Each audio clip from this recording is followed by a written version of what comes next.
လူတို့တင်တန်ကိုလေးခံစားဒေါသပြေလွှမ်းနေတဲ့တည်တံရဲဘော်များမိတ်ဆွေများပြည်သူများအားလုံးကျမ်းမာပါစားလို့ကျမတို့ဖောက်ထွက် channel မှာနှုတ်ခွန်းဆက်သလိုက်ရပါတယ်ဒီကနေ့မှာတော့2025ခုနှစ်ဇန်နဝါရီလလူ့ဘောင်သစ်ဒီမိုကရက်တစ်ပါတီစာစဉ်တွင်ဖော်ပြပါရှိခဲ့သည့်ဒီမိုကရေစီနှင့်လူ့ခွင့်ရေးကိုသွေးနဲ့ရေးတော့ဒီလစကားဖတ်ကြားတင်ဆက်ပေးတော့မှာပဲဖြစ်ပါတယ်ဒီမိုကရေစီနဲ့လူ့ခွင့်ရေးကိုသွေးနဲ့ရေးတော့လွတ်လပ်ရေးကိုသွေးနဲ့ရေးတော့ငန်ကြည့်နေတာပေါ့ဆရာမောင်ထင်ရဲ့ဝိထုဇက်ကငပရဲ့စကားစာသားပါငပကိုဂျပန်ကပါးရိုက်သွားကျွလို့သွေးထွက်တဲ့အခါမထွေးရဲလို့ခမညာမျိုးချရကတွင်နဲ့ငန်ကြည့်ခံစားရတဲ့မော်ကြည့်လိုက်တော့ဝါရဖြန့်ပိုစတာဆိုင်းဘုတ်ကြီးမှာလွတ်လပ်ရေးကိုသွေးနဲ့ရေးရမည်လို့ဖတ်မိရှာတဲ့အဲ့ဒီမှာအထက်ကအတိုင်းငပရဲ့အတွေးမှာပေါ်လာတဲ့မကြသေးခင်က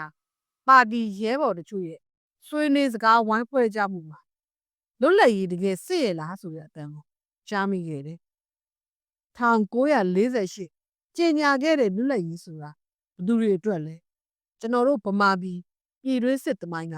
သက်သေခံနေပါတယ်အခုຫນွေဦးတော်လှန်ရေးကြီးမှာလူမျိုးစုံဗမာပြည်သူတွေနဲ့အတူရဲဘော်တို့ကျွန်တော်တို့ရဲ့သွေးတွေနဲ့ဆက်ပြီးတွန်းလောင်းလို့ဒီမိုကရေစီနဲ့လူ့ခွင့်ရေးကိုသွေးနဲ့ရေးနေကြတယ်ကျွန်တော်တို့ရဲ့ဒီမိုကရေစီနဲ့လူ့ခွင့်ရေးဟာငပါးတို့အတွက်ပါပြီလားရဲဘော်တို့ကျွန်တော်တို့သေချာကြဖို့လိုပါတယ်ပြည်သူသာအမိပြည်သူသာအဖဆိုရဲ့ပါတီရဲ့ဒီမိုကရေစီနဲ့လူ့ခွင့်ရေးဟာငပါးတို့အတွက်မပါလို့မဖြစ်ပါတိုင်းပြည်ရဲ့60%လောက်ရှိတဲ့ဗမာပြည်လူမျိုးပေါင်းစုံပြည်သူတွေဟာလေယာဉ်နဲ့စိုက်ပျိုးရေးထွက်ကုန်ပေါ်စီးပွားရေးဘဝရမိခိုနေကြတယ်ဆိုတဲ့ကိန်းဂဏန်းဟာ2018နောက်ပိုင်းမှာရွှင်းသွားခဲ့ပြီပြောင်းသွားခဲ့ပြီကျေးလက်နေစိုက်ပျိုးရေးဒီမှာငပါးတို့မိသားစုများဟာမိသားစုဘဝတွေပြုတ်ကွဲလို့မြို့နေစက်မှုလုပ်သားဗျံကြနဲ့နိုင်ငံတကာမှာတရားမဝင်လုပ်သမားတွေဖြစ်ရွေလျှောသွားကြပြီအထူးသဖြင့်အရွယ်ကောင်းစိုက်ပျိုးထုတ်လုပ်နိုင်သူလူငယ်များဟာမိသားစုတွေကိုခွဲခွာရုံးကန်ကြရတဲ့အဖြစ်စီစိုက်ခဲ့တယ်။ຫນွေဦးတော်လှန်ရေးပေါ်ပေါက်လာတော့အဲ့ဒီလူငယ်တွေဟာ